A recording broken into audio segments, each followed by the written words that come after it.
नमस्कार, आप देख रहे हैं रफ्तार मीडिया। मैं हूं आपके साथ रक्षंदा खान। आगे आप मेरे साथ देखेंगे उत्तराखंड की तमाम छोटी बड़ी खबरें विस्तार से, लेकिन एक नजर हेडलाइंस पर।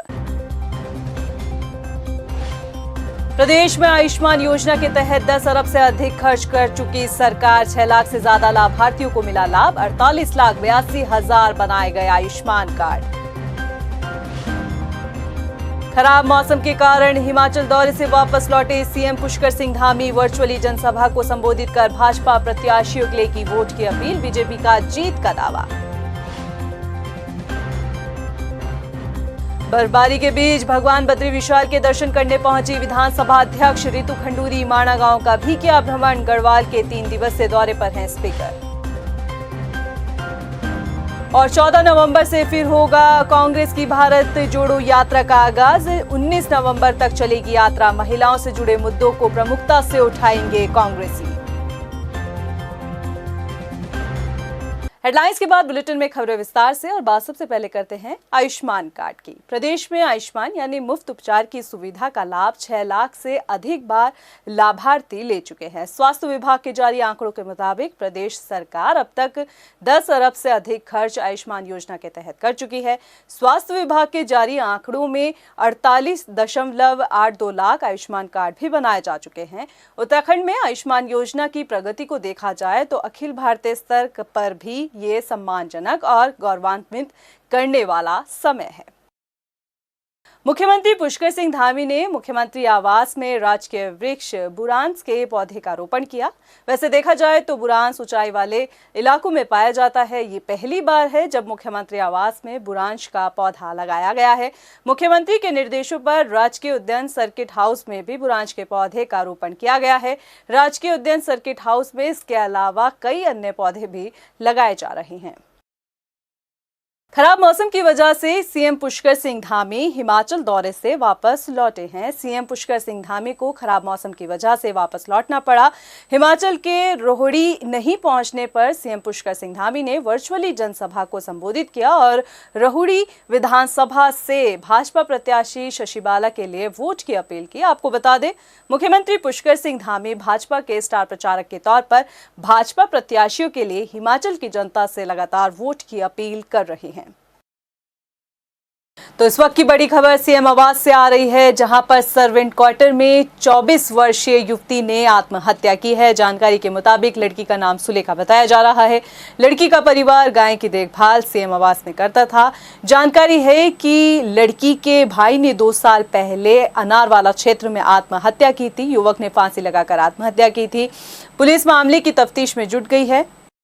कैबिनेट मंत्री गणेश जोशी की बड़ी कार्रवाई सामने आ रही है। जी हां, कैबिनेट मंत्री गणेश जोशी ने बड़ी कार्रवाई की है। उद्यान विभाग के अपर निदेशक को सस्पेंड किया गया है। अपर निदेशक आरके सिंह को सस्पेंड किया गया है। काम में लापरवाही बरतने पर मंत्री ने ये एक्शन लिया। वहीं कांग्रेस के कद्दावर नेता और पूर्व सीएम हरीश रावत ने किरण नेगी को इंसाफ दिलाने के लिए कैंडल मार्च निकाला। हरीश रावत ने राजधानी देहरादून में गांधी पार्क से कैंडल मार्च निकाला, जिसमें कांग्रेसियों का भारी हुजूम देखने को मिला। हरीश रावत ने किरण नेगी को इंसाफ दिलाने की गुहार लगाई। साथ ही उन्होंने सुप्रीम कोर्ट के फैसले को दुर्भाग्य बताया, जिसमें सुप्रीम कोर्ट ने किरण नेगी के आरोपियों को बाइज्जत बरी किया है। आपको जानकारी देते चले तो सुप्रीम कोर्ट के फैसले पर अधिवक्ताओं द्वारा पुनर्विचार याचिका दायर की जा रही है।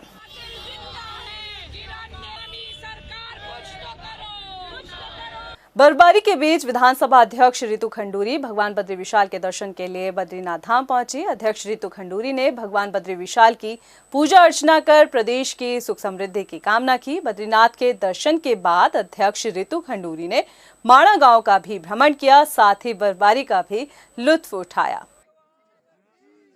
आज बद्रीनाथ के दर्शन के बाद अभिषेक हम लोगों ने देखा। उसके बाद हम भारत के पहले गांव माणा पहुंचे हैं और आपको दिख रहा होगा बर्फ़बारी हो रही है। हम सब बर्फ़बारी का आनंद ले रहे हैं और सभी प्रदेशवासियों को मैंने प्रार्थना की कि उत्तराखंड में तरक्की रहे, विकास रहे, शांति रहे। ऐसी प्रार्थना मैंने बद्री विशाल जी से की और आज यहाँ पे पहुँची हूँ पहले गाँव भारत के और बहुत आनंद आ रहा है, बहुत मज़ा आ रहा है। उत्तराखंड में कांग्रेस की भारत जोड़ो यात्रा अगले पड़ाव के लिए दोबारा शुरू होगी। प्रदेश अध्यक्ष करण महारा ने बताया कि यात्रा को जनता का काफी सहयोग मिल रहा है। 14 नवंबर से यात्रा फिर से शुरू की जाएगी। 14 से 19 नवंबर के बीच कांग्रेस इसे प्रदेश भर में पखवाड़े के रूप में मनाएगी। 19 नवंबर का दिन महिलाओं को समर्पित होगा। अंकिता भंडारी समेत तमाम महिलाओं से जुड़े मुद्दे इस दिन प्रमुखता से कांग्रेसी उठाएंगे। हमारी अब 14 तारीख से एक यात्रा, इसको आगे कंटिन्यू हम कर रहे हैं। 14 तारीख से लेके 19 नवंबर तक, इंदिरा गांधी जी के जन्मदिन तक हम इसको पखवाड़े के रूप में मना रहे हैं। इसमें हर ज़िले पे वहाँ के स्थानीय लोग, वहाँ के सम्मानित नेतागण इस यात्रा को आगे को बढ़ाएंगे और बहुत सारे मुद्दे उसमें हैं। 19 तारीख को हमने महिलाओं पे फोकस किया है। जो अंकिता भंडारी केस है, ममता का केस है, पिंकी का केस है, हमारे जगदीश आर्या का केस है, इन सारे केसेस को लेकर उस दिन यात्रा में मुख्य अंश जो होंगे ये होंगे। प्रदेश में छात्र संघ चुनाव पर भी सियासी रंग चढ़ गया है। कांग्रेस का आरोप है कि सरकार छात्र संघ चुनाव नहीं कराना चाहती, तो भाजपा कह रही है ये मामला महाविद्यालयों और विश्वविद्यालयों का है। बता दें कि राजधानी देहरादून में डीएवी पीजी कॉलेज में छात्र काफी वक्त से छात्र संघ चुनाव कराए जाने की मांग पर अनशन पर बैठे हैं। चुनाव कराए जाने की मांग को पूरा न करने पर बुधवार को 2 छात्र नेता अलग अलग टावर पर भी चढ़ गए थे। छात्रों का वीडियो वायरल होने के बाद राज्य में छात्र संघ चुनाव पर राजनीति हो रही है। कांग्रेस और बीजेपी एक दूसरे पर बयानबाजी करती नजर आ रही है। देखिए, विश्वविद्यालयों में जो छात्र संघ के चुनाव हो रहे हैं वो इंडिपेंडेंट चुनाव होते हैं और उसमें विश्वविद्यालय का ही प्रशासन इन्वॉल्व रहता है।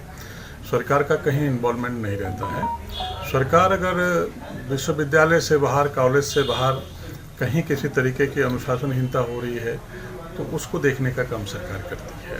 देखिए, पिछले 2 साल से छात्र संघ चुनाव को लेकर हमारे जितने भी छात्र नेता पूरे राज्य भर के आंदोलन के लिए बाध्य हैं, क्योंकि छात्रों की समस्याओं का समाधान नहीं हो पा रहा है। जो उनको शिक्षण संस्थानों में जो उनको ज़रूरत की चीज़ें मिलनी चाहिए थे नहीं मिल पा रहे हैं, क्योंकि सारे चुनाव हो रहे हैं। आपने विधानसभा का चुनाव करा दिया, आप जो बाई इलेक्शन हो रहे हैं वो चुनाव आपने करा दिए, आपने नगर निकाय के चुनाव करा दिए, तो छात्र संघ का चुनाव आप क्यों नहीं करा रहे हैं? इसके लिए छात्रों को आंदोलन के लिए बाध्य क्यों होना पड़ा?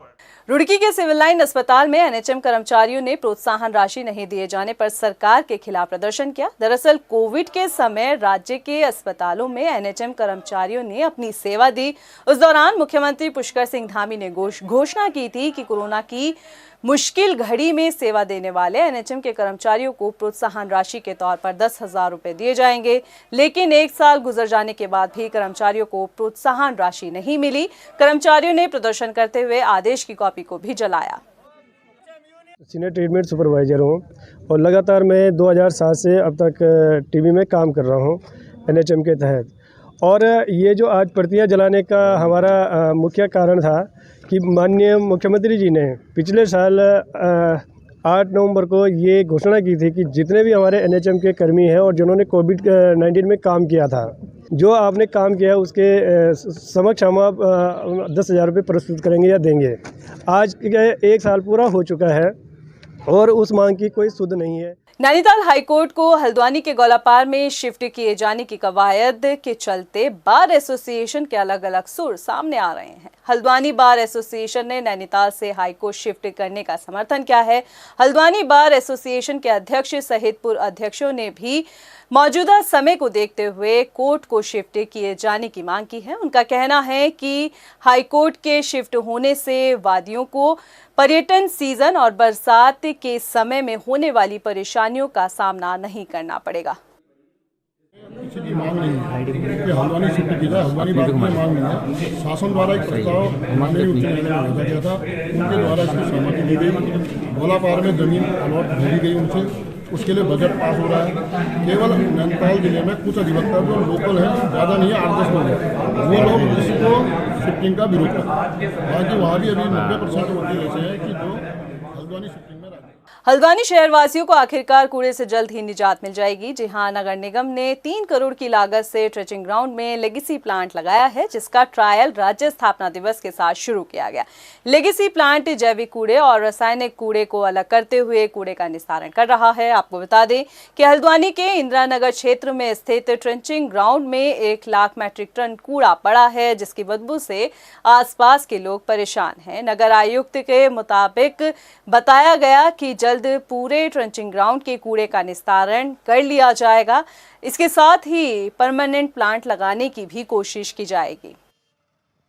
वहाँ पर जो लेगेसी डंप है पिछले 2-3 सालों का, करीब 1 लाख मीट्रिक टन, उसको निस्तारित करने के लिए हमने लेगेसी वेस्ट प्लांट लगाने के लिए टेंडर आमंत्रित किए थे। टेंडर के बाद हमने वर्क ऑर्डर जारी किया था और कल 9 तारीख को राज्य स्थापना दिवस के दिन उसका ट्रायल प्रारंभ हो गया है और 1-2 दिनों में वो अपनी पूरी क्षमता से काम करेगा। 600 मीट्रिक टन पर डे उसकी क्षमता है। राजधानी देहरादून के बसंत विहार में हुई चोरी का एसपी सिटी ने खुलासा किया। पुलिस ने आरोपी के पास से चोरी की गई 60,000 रुपए की रकम भी बरामद की। बता दें कि कुछ दिन पहले बसंत विहार में एक घर में 60,000 रुपए की चोरी की गई थी। चोरी की शिकायत परिवार ने पुलिस से की। मामले में मुकदमा दर्ज कर पुलिस ने सीसीटीवी कैमरे की मदद से चोर को पकड़ा। ये देखिए, थाना बसंत विहार में 7 नवंबर की घटना है, जिसमें कंप्लेनेंट द्वारा बताया गया था कि उसका सामने एक निर्माणाधीन भवन में एक मजदूर जो है काम करता था, वो उसके घर में आया और उसके घर से जो है अटैची में से उसके पैसे चोरी करके ले गया। इस संबंध में जो है मुकदमा पंजीकृत किया गया और जो सीसीटीवी फुटेज है और उनको देखते हुए जो है टीम ने प्रयास करके कि वो कहाँ गया है उसको ट्रैक करते हुए इसकी गिरफ्तारी की गई है। उसके द्वारा चोरी किए गए जो सामान है उसकी पूरी बरामदगी कर ली गई है। रुड़की में भूमाफिया के खिलाफ HRDA सख्त रुख अपना रहा है। हरिद्वार रुड़की विकास प्राधिकरण ने अवैध प्लॉटिंग से सील तोड़ने वाले भूमाफिया के खिलाफ FIR दर्ज कराने की तैयारी शुरू की है। HRDA के सहायक अभियंता ने बताया कि भूमाफिया के खिलाफ मुहिम छेड़ते हुए 8 अवैध कॉलोनियों और एक घर को सील किया गया। ये कार्रवाई आगे भी जारी रहेगी। जो कॉलोनियाँ जो डेवलप कर रहे हैं और आम जनता को गुमराह कर रहे हैं, उनके खिलाफ हम कार्रवाई कर रहे हैं। हमारे माननीय उपाध्यक्ष महोदय और हमारे संयुक्त सचिव महोदय के नेतृत्व में ये कार्रवाई जारी है और 8 कॉलोनियाँ हमने सील की। सर, कहाँ पर स्थित थी ये? हमने अभी नारसन और लिबरहेड़ी क्षेत्र और देवबंद रोड क्षेत्र में हमने जो कार्रवाई की। सर, आगे क्या? जो सील तोड़ेंगे या जो हमारे बोल्ड को हटाएंगे, उनके खिलाफ हमारे संयुक्त सचिव महोदय ने निर्देश दिए कि उनके खिलाफ विधिक कार्रवाई करें। यहाँ हम रुकते हैं छोटे से ब्रेक ले, जल्द हाजिर होंगे कुछ और खबरों के साथ।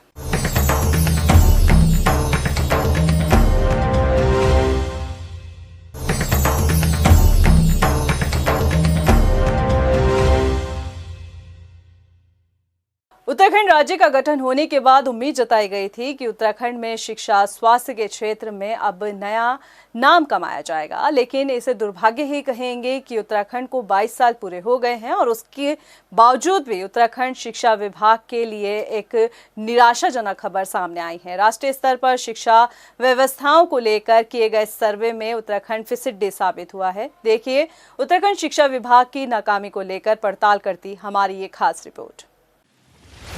उत्तराखंड शिक्षा विभाग की नाकामी का एक ऐसा सर्वे प्रदेश की जनता के सामने आया है जिसने सोचने पर मजबूर कर दिया है कि आखिरकार उत्तराखंड शिक्षा विभाग किस ओर जा रहा है। दरअसल केंद्रीय शिक्षा विभाग द्वारा स्कूली शिक्षा और साक्षरता की ओर से परफॉर्मेंस ग्रेडिंग इंडेक्स 2020-2021 की रिपोर्ट जारी कर दी गई है, जिसमें उत्तराखंड 35वें नंबर पर पहुंच गया है। सबसे हैरानी की बात यह है कि उत्तराखंड शिक्षा विभाग साल दर साल बेहतर प्रदर्शन करने की बजाय खराब प्रदर्शन करते हुए लगातार पीछे होता जा रहा है। किन किन मानकों पर ये सर्वे हुआ है और किन मानकों से सबसे ज्यादा निराशा हाथ लगी है, ये भी हम आपको विस्तार से समझाते हैं। दरअसल जो सर्वे PGI का सामने आया है उसमें 1000 नंबर में से उत्तराखंड के महज 719 नंबर मिले हैं। PGI के सर्वे में उत्तराखंड कहां पर फिसड्डी साबित हुआ है, इसे समझने के लिए रिपोर्ट को 2 भागों में अलग अलग तरीके से बांटा गया है। पहले भाग में उस परिणाम की बात करते हैं जो सीधे छात्रों से जुड़ा हुआ विषय है। PGI के सर्वे में उत्तराखंड के छात्रों की क्षमता सीखने की कितनी है, इसको लेकर भी सर्वे किया गया। जिसमें उत्तराखंड को 180 नंबर में से 148 नंबर मिले हैं। यानी कि कह सकते हैं कि लर्निंग आउट के क्षेत्र में उत्तराखंड के छात्रों ने सामान्य प्रदर्शन किया है। पीजीआई के सर्वे में भी ये देखा गया कि उत्तराखंड के छात्रों की पहुंच से स्कूल कितने दूर है। इसको लेकर भी 80 नंबर के आधार पर उत्तराखंड को 69 नंबर मिले हैं। यानी कि छात्रों के घर के नजदीक स्कूल कितने दूरी पर है, इसमें भी उत्तराखंड का कोई खराब प्रदर्शन नहीं कहा जा सकता, क्योंकि भौगोलिक दृष्टि से छात्रों के नजदीक स्कूल ज्यादा है, ये पीजीआई का सर्वे बताता है। स्कूलों में छात्रों की मूलभूत सुविधाओं की अगर हम बात करें तो 150 नंबर में से उत्तराखंड को 118 नंबर हासिल हुए हैं। यानी कि कह सकते हैं कि मूलभूत सुविधाओं में भी उत्तराखंड का प्रदर्शन ठीक ठाक रहा। गरीब छात्रों और अन्य पिछड़ा वर्ग से आने वाले छात्रों के लिए सरकार की तरफ से उन्हें क्या कुछ सुविधाएं मिल रही है, इसमें भी उत्तराखंड को 150 में से 118 नंबर हासिल हुए हैं। लेकिन अब बात उस बिंदु की करते हैं जिसमें उत्तराखंड को सबसे ज्यादा निराशाजनक नंबर हासिल हुए। शिक्षा विभाग का जिस तरीके से प्रबंधन स्कूलों में होना चाहिए, उसमें उत्तराखंड को 360 नंबर में से महज 170 नंबर हासिल हुए हैं, जिसकी वजह से उत्तराखंड का प्रदर्शन पूरी रिपोर्ट में निराशाजनक सामने आया है और देश भर में उत्तराखंड 35वें नंबर पर पहुंच गया है। रिपोर्ट का सारांश निकाले तो शिक्षा विभाग का प्रबंधन स्कूलों में बेहद खराब दर्ज किया गया है, जिसकी वजह से उत्तराखंड की शिक्षा व्यवस्था पर भी सवाल खड़े हो रहे हैं। पीजीआई की रिपोर्ट आने के बाद उत्तराखंड के शिक्षकों के निशाने पर शिक्षा विभाग के अधिकारी हैं, क्योंकि स्कूल में प्रबंधन की जिम्मेदारी का ठीकरा शिक्षक अधिकारियों पर ही फोड़ रहे हैं। तो कुछ शिक्षकों की अनावश्यक रूप से दूसरे कार्यों में ड्यूटी लगाए जाने को लेकर भी इसकी मुख्य वजह मानते हैं। आइए आपको सुनाते हैं कि शिक्षा विभाग के अधिकारी और शिक्षक कैसे एक दूसरे पर ठीकरा फोड़ रहे हैं। दरअसल उत्तराखंड का शिक्षा विभाग हमेशा से सुर्खियों में रहा है, कभी स्कूलों की बदहाली को लेकर तो कभी शिक्षा व्यवस्था को लेकर, कभी छात्रों की मूलभूत सुविधाओं को लेकर सवाल उठे तो कभी शिक्षकों की लापरवाही को लेकर। लेकिन अब पीजीआई की जो रिपोर्ट सामने आई है, उसके बाद पूरे शिक्षा सिस्टम पर ही सवाल उठ रहे हैं। लेकिन अभी भी शिक्षक अपने अधिकारियों पर ठीकरा फोड़ने का काम कर रहे हैं। तारीख में राष्ट्रीय स्तर पर जितने भी इंडेक्सेस निकल रहे हैं, चाहे वो नेशनल अचीवमेंट सर्वे की रिपोर्ट हो या ये पीजीआई की रिपोर्ट हो, तो उत्तराखंड एक प्रकार से अपने न्यूनतम अब तक के न्यूनतम स्तर पर है। जो शासकीय प्रबंधन है उसमें उत्तराखंड की स्थिति बहुत कमजोर है। ऐसा इसलिए भी है क्योंकि हमारे यहाँ पर जो हमारा विभागीय ढांचा है उसमें हमारे अधिकारी महोदय जो भी जितने भी हैं, जो भी स्टेक होल्डर हैं, जितने भी हितधारक हैं, ये समय पर निर्णय नहीं ले पाते हैं और समय पर निर्णय न लेने के कारण मामले न्यायालयों में जा रहे हैं। तो अनिर्णयता, जो शासकीय प्रबंधन है उसकी कमजोरी, ये सब कुछ ऐसे कारण हैं जो उत्तराखंड की शिक्षा विभाग को के अंतर्गत संचालित हमारी शिक्षा व्यवस्था को जो है गर्त की ओर ले जा रहे हैं। राज्य की शिक्षा व्यवस्था को सुचारू रूप से चलाने के लिए एवं उसका जो शैक्षिक स्तर है उसको अच्छा बनाने के लिए प्रदेश के अंदर विद्यालय शिक्षा में 2 संवर्ग है, एक प्रशासनिक संवर्ग है, एक शैक्षिक संवर्ग है। संगठन का ये कहना है कि शिक्षकों को जो 220 दिन निर्धारित है तो वो विद्यालयों में पढ़ाने का मौका दिया जाए, लेकिन हो ऐसा रहा है कि शिक्षकों को पढ़ाने के अलावा अन्य विभागों के कार्य भी सौंपे जा रहे हैं, उसको बहुउद्देशीय कार्मिक बना दिया गया है, जिसके कारण शैक्षिक संप्राप्ति में कहीं न कहीं उसका प्रभाव पड़ रहा है। पीजीआई की जो रिपोर्ट सामने आई है, बेशक उत्तराखंड शिक्षा विभाग की पोल खोलने का काम कर दिया है, लेकिन शिक्षा विभाग के अधिकारी इस रिपोर्ट को लेकर क्या कुछ सोचते हैं, जरा वो भी सुन लीजिए। मुझे लगता है कि जो हमारा कोविड पीरियड रहा है वो हमारे लिए बहुत ज़्यादा प्रॉब्लमेटिक रहा है, क्योंकि हमारे यहाँ वो ज़्यादातर डिस्ट्रिक्ट्स हमारे इंटीरियर पहाड़ी डिस्ट्रिक्ट्स हैं, तो उतना हम लोग ऑनलाइन क्लासेस नहीं चला पाए, क्योंकि देखिए पूरे 2 साल रहा है तो 2 क्लास जंप करके बच्चे गए हैं। तो इस तरीके से हमारा, मुझे लगता है कि ये भी हमारा एक रीज़न रहा है। और दूसरा, जो हम लोग ऑनलाइन नहीं चला पाए बहुत अच्छे से, वो भी रहा है। और कमियां तो हुई हैं इसमें, हमको भी बहुत दुख हो रहा है इस बात का कि हम 35वें में आ गए हैं। तो आगे हम लोग पूरी कोशिश करेंगे कि इसको किस तरीके से करते हैं। देखिए, उसमें अलग अलग क्राइटेरिया थे, अलग अलग पैरामीटर्स थे। उसमें जो मुख्य रूप से हम जिसमें पीछे छूटे हैं वो हमारा जो आईटी का, मतलब use of IT educational system, या हम कहें ऑनलाइन सिस्टम जो हमें बनाना है, चाहे ट्रांसफ़र का है, चाहे अटेंडेंस का है, चाहे एनरोलमेंट का है, वो सारी चीज़ें ऑनलाइन होनी चाहिए। और दूसरा उसमें हमारा जैसे जो हेड मास्टर्स हैं, हेड टीचर्स हैं, उनकी भी पोस्टिंग नहीं हो पाई है, उस वजह से भी हमें कम मार्क्स मिले हैं। तो ये दो मुख्य कारण रहे। पीजीआई की जो रिपोर्ट सामने आई है उससे हर कोई हैरान है। शिक्षा विभाग के अधिकारी भी रिपोर्ट आने के बाद परेशान हैं कि क्या वाकई उत्तराखंड का प्रदर्शन इतना निराशाजनक था कि उत्तराखंड 35वें स्थान पर पहुंच गया। लेकिन जिस तरह से शिक्षा व्यवस्थाओं को लेकर रिपोर्ट में सबसे कम नंबर आए हैं, उससे शिक्षकों के निशाने पर अधिकारी आ गए हैं।